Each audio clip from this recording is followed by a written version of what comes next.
Hey guys, welcome to the latest episode of the 4040 Vision podcast, the ultimate sports history pod where hindsight is 4040.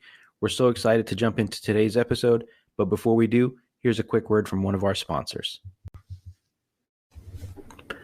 What's up, everyone? Welcome to another episode of the 4040 Vision podcast. I'm your host, Khaled Abdallah, and today's guest is Professor Silke-Maria Weineck, Chair of Comparative Literature and Professor of German Studies and Comparative Literature at the University of Michigan, Ann Arbor. She is the co-author of a book called City of Champions, A History of Triumph and Defeat in Detroit, and has written several other non-sports related books as well.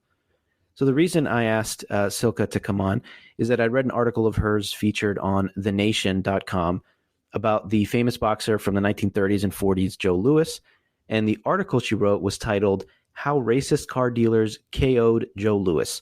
A never-before-published tranche of letters reveals the white-collar racism that prevented the world's most popular athlete from selling Fords.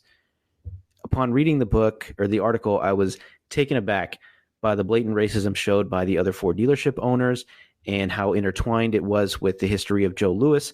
And I wanted to talk to Professor Silke about it, so I DM'd her on Twitter, and she graciously agreed to come on. This was an incredibly informative conversation about the life and legacy of Joe Louis, and really the tragedy of how the racism he faced in the U.S. and abroad during his career, before his career, and after his career really shaped his life and legacy. I can't wait for you guys to listen, especially if you're big boxing or history fans, or if you're just interested in the history of social justice and racism in the U.S. So let's jump right into the podcast. Hi, Silke. Thank you so much for joining us today on the 4040 Vision podcast. How's everything going today? Oh, thank you. I'm glad to be here. It's a beautiful day. Yeah, I see you're sitting outside in your porch. Are you in? You're just outside Michigan, or sorry, just outside Detroit, correct? Yeah, I'm right on Lake Erie looking at the water. Oh, that's beautiful. All right. So as I mentioned in the introduction, we're here to talk about Joe Louis and specifically some of the issues that he faced as he was planning to retire and go into another business venture selling Ford cars. But before we start with that, can you take us back to the beginning a little bit and talk about what was it about Joe Louis that made him, as you mentioned in the article, perhaps not just the most famous black man on earth, but the most famous athlete on earth? Yeah, and actually quite possibly the most famous American on earth, because in the 30s and 40s, boxing was the sport, right? It was absolutely dominant, and it was a global sport, right? Most American sports aren't global, as we know, right? They're pretty provincial affairs, football, baseball, but boxing was absolutely central. And Joe Louis was the longest reigning heavyweight champion ever. And depending on how you count, might still be. There's a little bit of fiddling there. But he was not just an amazing boxer. He was also, he just meant so much to Black America. It can't be overstated. There was hardly a household without a photograph of Joe Louis hanging on the kitchen wall, right? Maya Angelou in her autobiography, I Know Where the Caged Bird Sings, she has an entire chapter on the fight between Joe Louis and Canera, the Italian boxer, and Joe Louis defeating Canera, who was like half a foot taller, 60 pounds heavier, right? It was a really big deal, but it was a big deal beyond boxing because these fights were also very heavily racialized.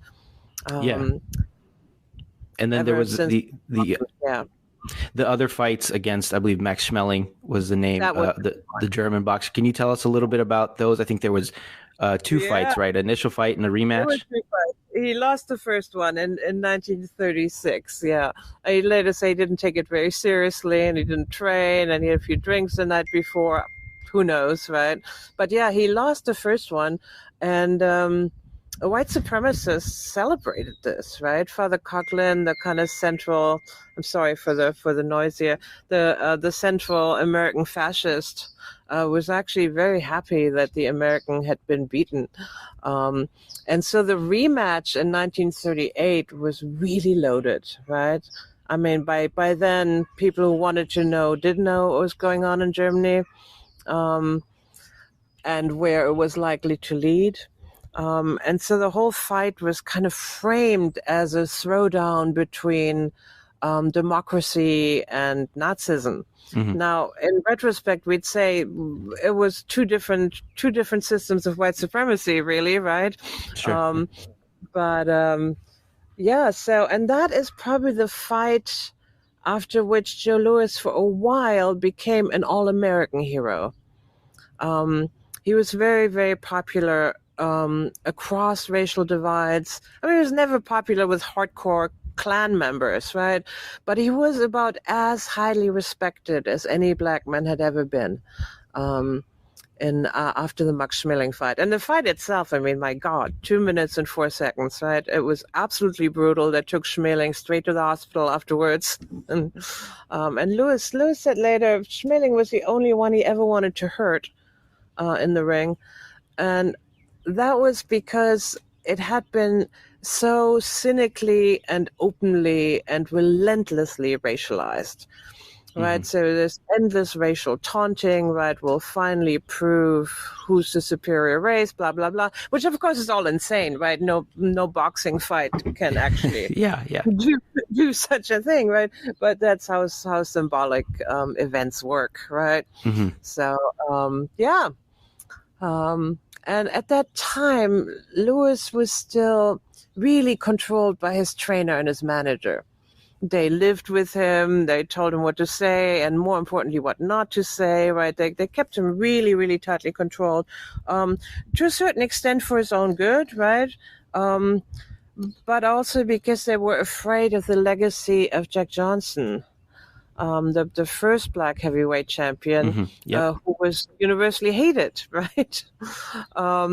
And he was hated because he had white wives. He was a shit talker, right? He was a very flamboyant man, and he's a mixed bag to be honest, right? He's a very violent man, which Joe Louis was not, right? And so they had created this entire PR strategy for Joe Louis. It had emerged very early on that this was a once-in-a-century talent, right? I read about this. This was like their 7 commandments for public conduct, right? For his public conduct. Yeah.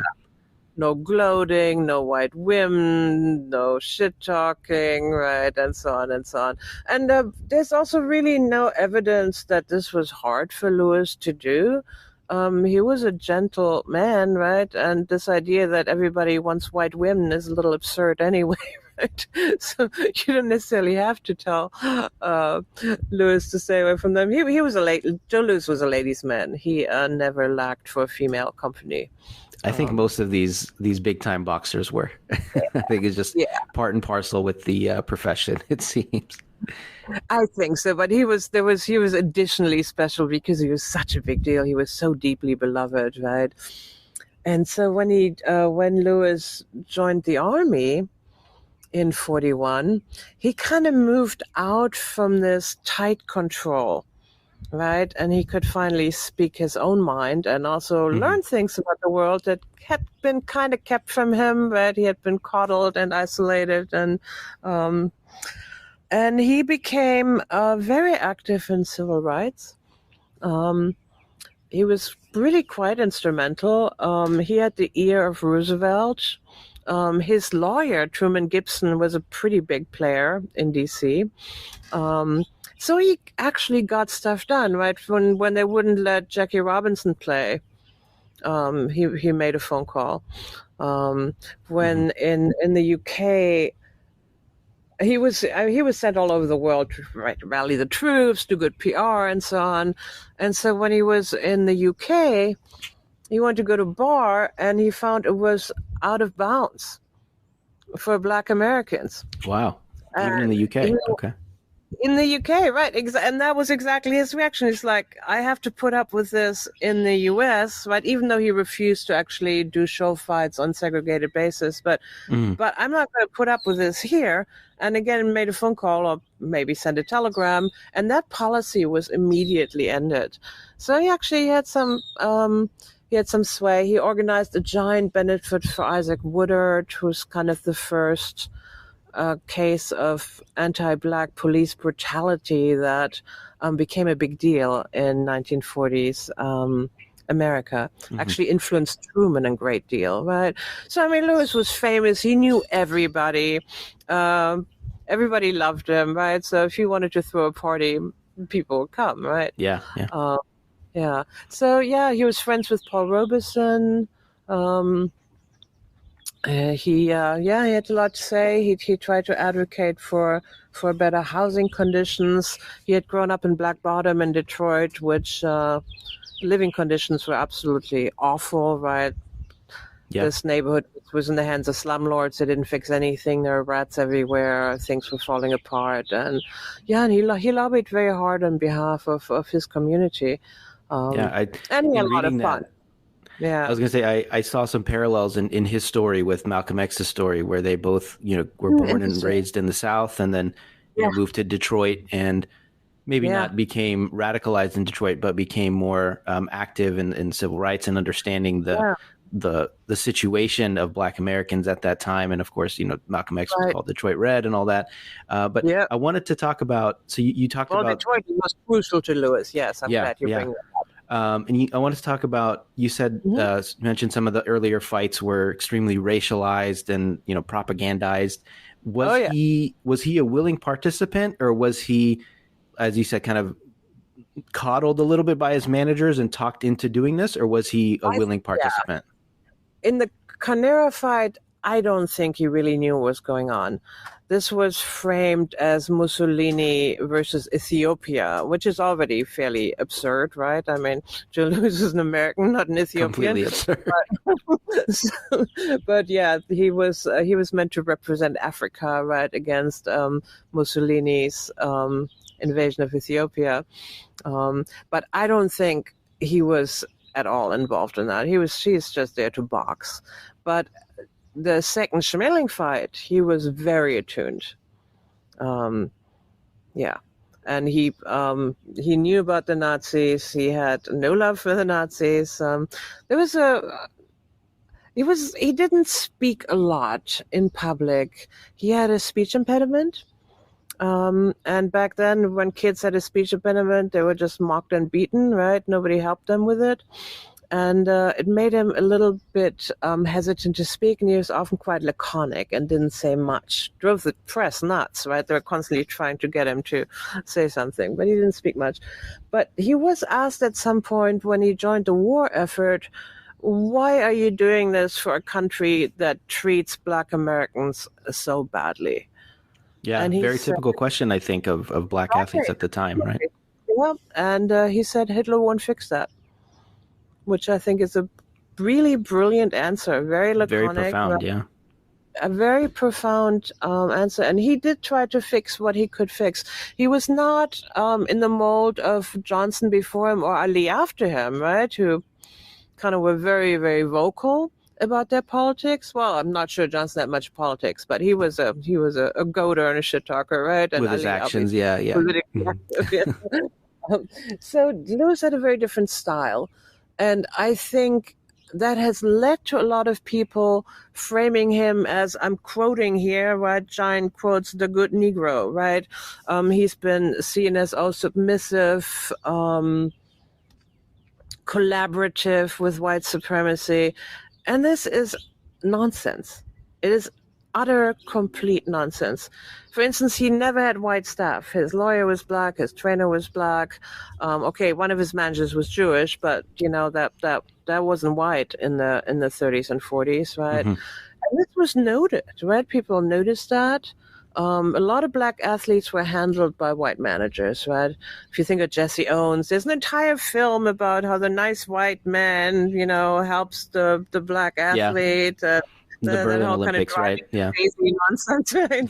And not Lewis, right? He was absolutely committed to his people, I suppose. I mean, that sounds a little odd, but yeah.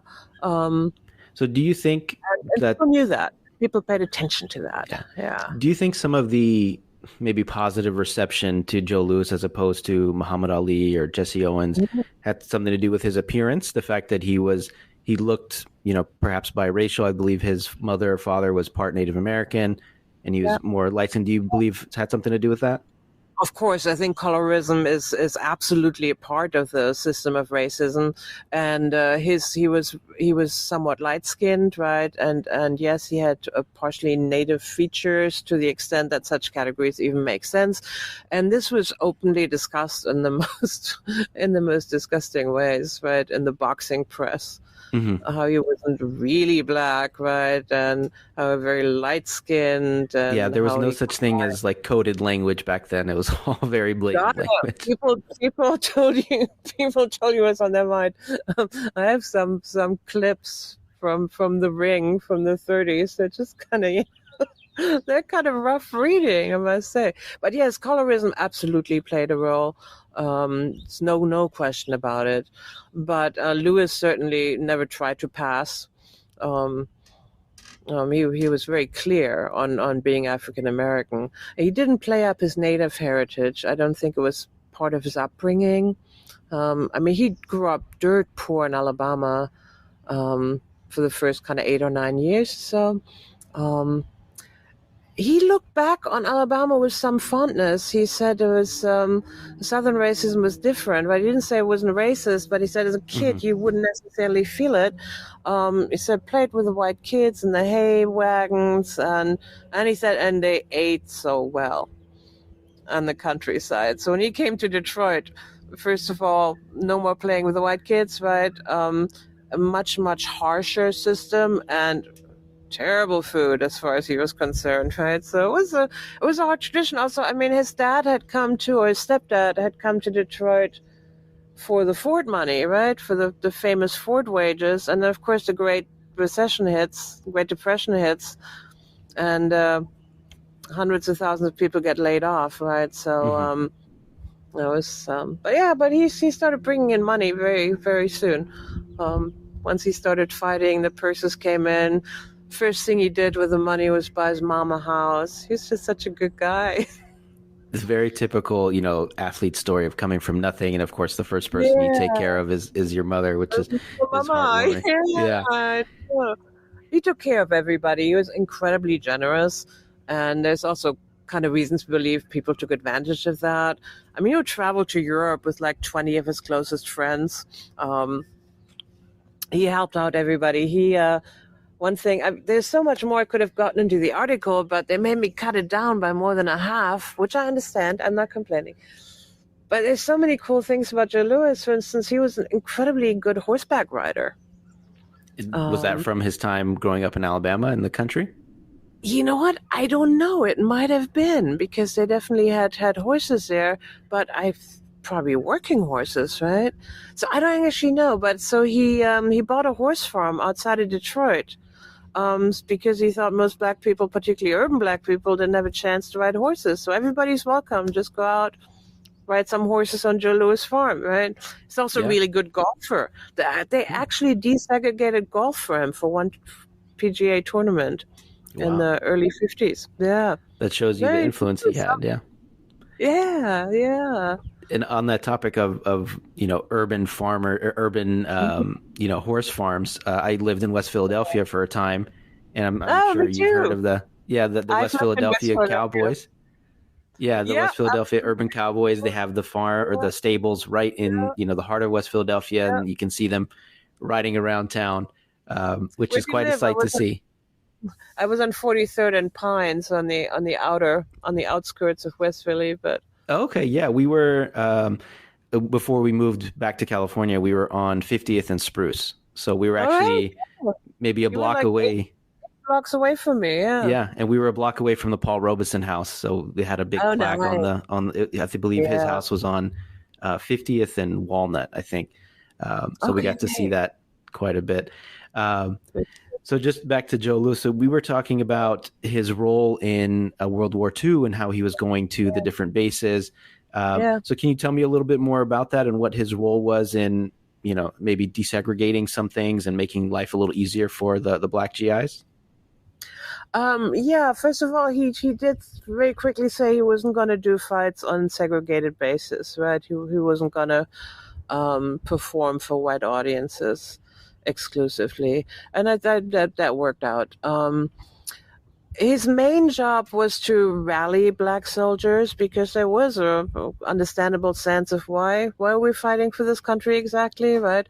And to sell war bonds, which he was good at, and to stage charity fights that raised money for the Navy, and so on. He did a lot of that. He got himself arrested once by refusing to wait for the black bus on a base. But because he was such a big deal, they he could say things, right?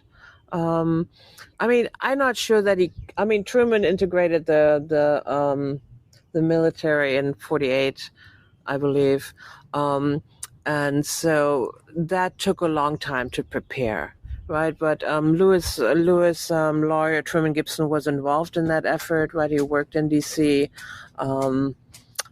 And so I think people were just incredibly happy to see Lewis. Right? I think he was really, really good for morale. And he worked pretty tirelessly. And he wasn't just in the U.S. He was also kind of sent abroad, sent to Europe and so on. But he didn't see any. He didn't see any combat or anything, right? He was exclusively. No. Okay. He didn't see any combat. I mean, he's the only black soldier depicted with a rifle. There was a huge taboo on depicting black military with any kind of weapons. But the Joe Louis poster, he was actually shown holding a rifle. But no, he didn't actually use a rifle.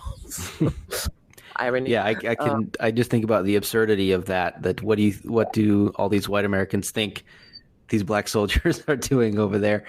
So we can talk now about your article in specific, and I think the entire premise or the article is titled "How Racist Car Dealers KO'd Joe Louis," and from my understanding is that he had plans post retirement to open a Ford dealership outside of Chicago, and that was Chicago. In Chicago. Okay, so can you tell us about, because in my other research after reading your article, there's no mention of this in his wiki page. I know. You call it out yourself in the article that it's there's like a passing mention of, he wanted to go into the Ford business, but it didn't work out. Yeah. No, there's a sentence here, a sentence there in some of the biographies, but it's not well known. I mean, to be fair, a lot of famous boxers' business ventures don't work out. Right. Yeah, sure. And a lot of Lewis business ventures didn't work out. He had a few things in Detroit going on. They always went extremely well as long as he was there. But the moment he was gone, it did less well. But that said, I think he was quite serious about the Ford dealership. He had been in touch with Henry Ford II himself. Brokered again by Truman Gibson, who had a lot of pull, right? He had a friend in Chicago, blocked on the name right now, who ran a taxi business and knew a bit about cars. So this was a fairly advanced idea, right? And so Ford II, right, had taken over from old Henry Ford, who had become a giant embarrassment, right? Can't have the leading American anti-Semite during World War II. I was going to say Henry Ford didn't exactly have a stellar reputation when it came to race relations. I mean, they kind of, he got away with it, sadly, I think in part because the big three all retooled their manufacturing for the war effort, right? Hmm. Detroit, Arsenal of Democracy, and so on. So Ford, the company was certainly very useful in World War II, right? But Ford had been a giant anti-Semite, giant anti-union man, right? I mean, Ford was the last factory to unionize. The story of that is absolutely gruesome and brutal, right? He had the services department whose job was basically to beat up people trying to unionize. But in any case, so Ford, the elder, not a good man in my book. And then Ford II was kind of meant to be the more liberal face of Ford, right? More Sure. reasonable man, kind of try to fix some of that bad history of Henry Ford. Um, and it's kind of interesting. So there's an association of black car dealers. And they tell me Ford is still absolutely like that, right? So some kind of white liberals in Dearborn, right, running the place, and then an army of right-wing car dealers. Yeah, I was blown away by the statistic that you mentioned at the Yeah, bottom of the article. It's only I know, 5% right? of Ford dealerships Not are owned by minorities. That's Yeah, insane. yeah, right. Yes, and that's all minorities, right? Yeah, no, it's about it's absolutely shocking, um, and so Henry Ford II was probably open to the idea. I mean, it's hard to tell, right? I only have this one file, and Hmm.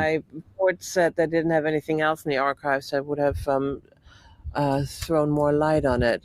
But so what he did is he had his people reach out to district dealers and regional managers to ask them what they thought about giving Joe Louis a dealership in Chicago. And there are kind of, again, I don't know that the file has all the letters that came back, whether it's complete.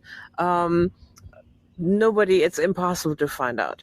But from the file that a really lovely archivist, Sam Root, gave to me at the Benson Center, um, the dealers asked and the district managers asked were mostly from the South, Southeast, Hmm. which again is already curious because Chicago is not in the Southeast, right? It's Um, almost like they did it on purpose to get the negative that's the reaction. thing. And so if I knew that they had only asked these guys, I would say definitely. But I want to be just a little bit careful because I don't know whether some letters are missing, right? Maybe they wrote to New York. Maybe, Sure, sure. who knows? But from the looks of it, there's 32 letters, and every single one of them says no. Um, and some of them are openly, nastily, very crudely racist, right? So you look at them and you say, okay, local clan captain, whatever they call them, Sure. wizards, right? um, and that's also what the NAMA, the Association of Minority Car Dealers, I had one of their guys look at the file, right? And he also said, oh yeah, clan, clan, clan. So, Very but a blatant. lot Yeah. of, yeah, very blatant. It's a white man's business. We don't want any Negroes in it. I would never sit at a table at a dealer conference and have a meal with a black man. So just straightforward, right? But there's also a lot of bad conscience, which I, in some ways, found more interesting.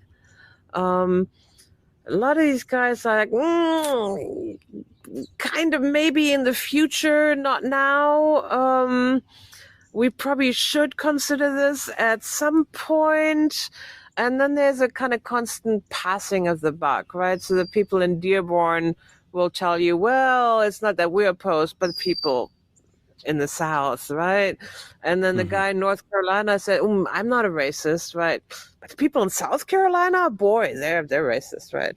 And then the guy from Northern Alabama says, I'm fine with it. I always wanted black Americans to have all the opportunities. But people in South Alabama, right? They're terrible. And so there's a lot of that going on. And the drumbeat is bad for business, bad for business. They are convinced or claim to be convinced that GM and Chrysler would make hay of this, that there would be what they call a whisper campaign. They say the dealers would consider it a slap in the face. But mostly business, business, business, and also precedent. This would set a bad precedent, because if you let one black guy have a dealership, what's going to stop the next black guy, right? So couldn't stop with just Joe Louis. The one guy who says he might be in favor, that's also a fairly horrendous letter. I wish I could have, sorry, two birds just flew by. I wish I could have quoted more. There's this one guy who says, well, yeah, maybe we should do this, but you know what? We should do it in New York. And we should do it in New York because there's so many Jews in New York. And the Jews, they don't like Henry Ford. And we could use this as a wedge to turn the black community in New York against the Jewish community in New York. So that's the guy most open to the idea. That's his scheme. So the file is, I mean, my jaw was hanging down when I read this. I just couldn't believe it. It was like one after the next. It was really gruesome. Some try to make other arguments, such as, well, he doesn't have experience selling cars, which is fair enough, right? Sure. But they know they're not being asked about Joe Louis' qualifications. They understand the question is, should we let a black dealer in? They completely understand this. There's no ambiguity about it. And they all say no. And a lot of them bring up Truman. Mm-hmm. We don't think of Truman as much of a civil rights hero these days, right? Because, of course, he failed and because he did other shitty things. But he actually had a fairly serious civil rights program he was trying to pass, banning housing discrimination, employment discrimination, and so on. It failed. I mean, the only thing he got done was kind of desegregate the military. But that was the occasion for the Dixiecrats splitting off in the South, right? Mm-hmm. They feel very strongly about this. And they all say, if we give Joe Louis a dealership, it will be read as us siding with Truman and the other communists. So, which of course also it's just American discourse, right? Everybody's a communist. Yeah, at that time, it's easy to paint everyone with that left-wing brush, and still, right? It's still the thing. Joe Biden, extreme socialist, and so on. It's always been complete nonsense. Right? But yeah, so there's a very long history of political rhetoric that goes through, right? The crude racist language people would no longer put in writing. But of course, business over social justice. I think that mindset you can still find at Budweiser, for instance, right? Very recently. So, no, if it's bad for business, we got to stop doing it, right? Yeah, for sure. Yeah, so it's gross. It's very instructive. I mean, I was interested in seeing how this kind of, I mean, we know, of course, 48 racism, right? That's not a particularly surprising story. Mm-hmm. But I was interested in the minutiae, right? How does this work? How do people talk about this, right? Do they have misgivings? Do they know better on some level? And they do know better. Yeah, and it's interesting because, I mean, you mentioned Joe Louis in the article is one of the most famous Americans, if not the most famous American in the world. And you would think that, for most businessmen, they would hear, oh, Joe Louis wants to endorse my product or sell my product. I know, right? It's like LeBron. Yeah, you would see one, big green dollar signs in front of your eyes. Yeah. But the fact that the racism ran so deep that it was almost, no amount of potential money is worth the risk of being perhaps ostracized by the rest of the white community because, they said GM and Chrysler might start the Whisper campaign and things like that. And it's insane to think about that this was not even that long ago where this was happening. So where did the inspiration for this article come about? Were you just doing some other research and you came across this archive? I co-wrote a book with Stefan Szymański about sports in Detroit, City of Champions. And so it's a collection of stories about famous athletes or athletic events and as how they intersect with the history of Detroit. And of course, Joe Louis, obviously Detroit's most famous athlete. I mean, I guess Ty Cobb, but yeah. And so we actually, Joe Lewis was the one we wrote 2 chapters about. The only one who got 2 chapters. And I was actually doing research on Jesse Owens' time in Detroit. He was kind of assistant director of Negro personnel at Ford in the 40s. Oh, wow. And I was trying to find out more about that. And they didn't have anything. I mean, they had a few clippings, but they didn't have anything very deep on that. And so I just asked the archivist, well, do you have anything else cool about sports by chance? And he's like, oh, well, I do have a file of these letters about Joe Louis, right? So he was just sitting on these. Wow. Yeah, they were just there. They were archived, they were indexed, right? Anybody could have found them. Nobody did. And I don't know why. I mean, I guess I was lucky, but it's also very strange to me that there have been a lot of books written about Joe Louis, right? That file never surfaced before, and I don't know why that is, right? So yeah, Sam Root, the man is Sam Root. I'm very grateful to him, and so it was just like, oh, can you PDF it over? And he said, sure.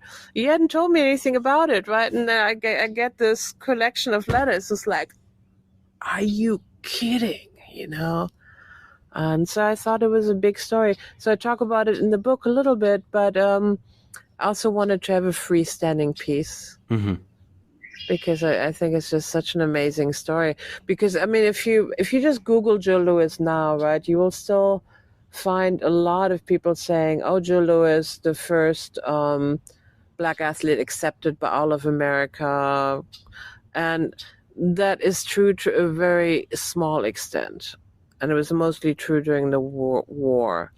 But the moment the war is over and the moment there's actually the specter of some actual civil rights legislation on the horizon, right, it's all gone.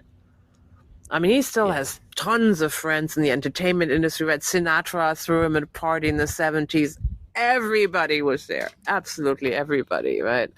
But somebody like a car dealer in Louisiana, right? He's like, he doesn't care that Joe Louis beat Max Schmeling in 38, right? And it's just a black dude. Yeah, it's human nature, right? It's if in a war, it's easy to unite against a common enemy, and the differences become a little blurred. And then, of course, as soon as the war is over, as you mentioned, you're back to the status quo, and you start looking at. I agree. Yeah. But they're also just assholes, right? I mean, car dealers very famously. I think that's the consensus opinion for the most part. It does seem to be, right? And there are data on their politics, right? So another thing that I saw in doing some research was about so after this, whole Ford thing does not work out, he's not able to find another revenue stream.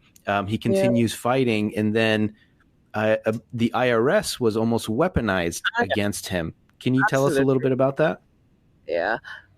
I mean, he owed $500,000 in taxes, right, after the war. And that included taxes on money he had actually donated to the Navy Relief Fund. So it is, the deduction, I don't know enough about taxation history to lean myself very far out of the window. It seems exactly like you say, right, that he was hounded by the IRS, and that this might have quite a bit to do with his civil rights engagement, right? I mean, we know how the FBI hounded MLK, right? So it's federal agencies were definitely not above that kind of thing, right? Yeah, and he had made so much money. But he had also spent so much money. He would buy 200 suits at a time. I mean, he really, really loved having money. He was so generous, right? He bought everybody everything they wanted. And I don't think he had a good bookkeeper. But yeah, he was then also bankrupted, right? I think that's fair to say. So he didn't have a choice but to keep boxing. It was the only way to get some more money. But 12 years as heavyweight champion is a long time. But your body at some point can't handle it. So Marciano took him out in 51, and apparently really felt quite terrible about it. But what can you do, right? Then things went downhill for quite a while. The drugs, there's some psychological problems. I don't think he was ever poor because he remained so beloved. It was, I think, one of his wives or ex-wives said if Joe Louis put an advertisement in the paper saying please send me $1, he'd have $1 million by return mail, and that's probably true. And so in the end, he worked in Vegas as a greeter at Caesar's Palace, and that sounds horrible, but it's also possible that he enjoyed it. Yeah, if he was that type of personable and person that I seems like a a lot of a lot of famous people around, but I don't know about that, right? He was not doing well health-wise, and he died like decades before Max Schmeling died.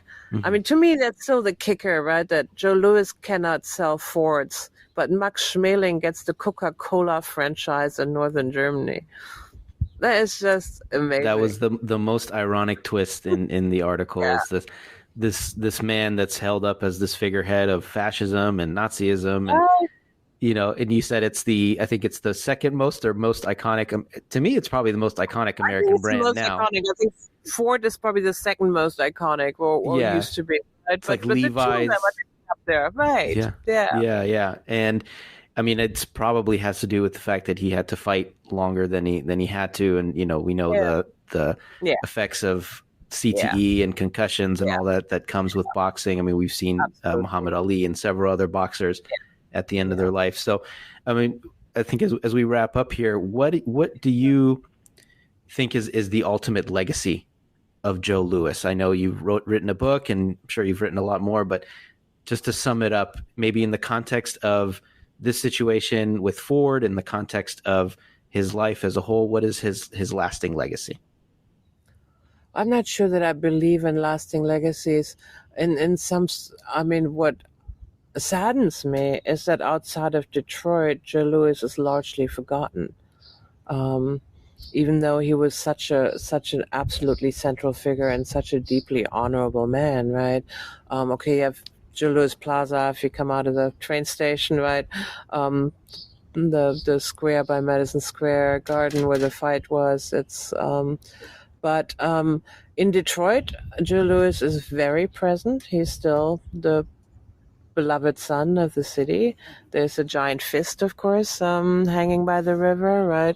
There are a lot of places named after Joe Louis Greenway, Joe Louis Pizza, Joe Louis Chicken, Joe Louis Yogurt. There's just a bunch of those. I think he's more of a case study than a legacy, right? No matter how honorably you conduct yourself, no matter how much you put out for your country because you're being asked to, right? No matter how admired you are and what nice things people say about you for a while, in the end, you're just a black dude, right? And they will let you know. And that what's happened to Louis is, he's obviously not alone in this, right? Jesse Owens got betrayed as well. He got screwed even harder than Joe Louis in many ways. He had to race horses on foot for entertainment. So there's a way if you become famous, if you become honored, there seems to be a compulsion to humiliate you again, right? And it's just unbelievably saddening. As you can tell from the way I'm just in love with Joe Louis, right? I think very highly of the man. I think he should not be forgotten. One thing I do want to write about the fact that there is no single motion picture about Joe Louis. There's one about Jesse Owens. There are like a dozen about Ali. Yeah. And it would make a fantastic film. Absolutely fantastic. Visually, politically, historically, right? There's so much in Joe Louis' life that is, I think, eminently filmable. And it's a shame that hasn't happened. One thing I want Ford to name a plant after him. That's something they can do right away. You don't need to film a movie for that. Right away, exactly. I just don't have the pull. I used to know the CEO of Ford, but he's no longer there. So Yeah, I wish I knew somebody who had enough pull to start a campaign, because Joe Louis' first job was at Ford, right? He used to work for them, Yeah, yeah. and they constantly use that in their PR, right? And then they say, no, you can't sell our cars, so you can build them, but you can't sell them. So yeah. Anyway, so sorry, Yeah, I I mean, don't have any inspirational last words. I think it's a no, sad no, no. story. Yeah, It's totally appropriate because I mean, of course, there's a lot of triumph and inspiration that you can take from the story, but the word that you yeah, use, case study, is very applicable here because it really is a case study in a black athlete being used and exploited yeah, for his athletic ability, but anything beyond that, anything that he can use for personal gain, for financial gain, we kind of put a stop to it. Anything that may lead to any substantial change, because as you talked about with the Ford dealership, that this might set a precedent, quote unquote, right, for other black dealership yeah, owners to join yeah, Ford. Um, anytime there's anything substantial that could benefit him and the black community, that's where the line was drawn, exactly, financially, socially. So yeah, yeah, it's a tragedy at the end of the day, because again, also like you said, he is perhaps one of the more forgotten figures yeah, in boxing. He doesn't get the notoriety of Jack yeah, Johnson or Muhammad Ali, despite all of that he accomplished. So yeah, there's yeah, a lot to learn from his story and his life. And thank you for writing this article. Even yeah, myself, I'm pretty big boxing fan, but Joe Louis is a name that I knew, having been to Detroit right, and seeing the statue. I knew he was so beloved. It's similar to like right, Joe Frazier. He's in Philadelphia. right, He's loved there, but right. he's kind of Yes. forgotten otherwise. He's like a Yeah. secondary character to Muhammad I Ali. So remember Fraser fights as a kid. My parents, I grew up in Germany. My parents would get us out of bed to watch those fights. Boxing was really, yeah, people have also, I mean, part of it's just because boxing doesn't have the same status anymore that it had for decades. So yeah, anyway. But yeah, no, that was fun to chat. Thank you, Khaled. yeah, thank you Thanks a again for lot. writing. Thank you again for joining us and giving us some of your precious time. We truly appreciate it. Yeah, no, thanks. My pleasure. Take care. All right. Thank you once again to Professor Silke-Maria Weineck for her time today and teaching us about the life and legacy of Joe Louis, and of course talking about the article that she recently published at thenation.com, so you can find that article there. You can find Professor Weineck on Twitter at Silkiest Maria, and you can find her Amazon author page at amazon.com/author/Silke. That's Silke. And of course, you can find the 4040 Vision podcast anywhere you find podcasts. So make sure to subscribe, like, and leave us a review. And you can find us on most social media platforms as well at 4040 Vision Pod.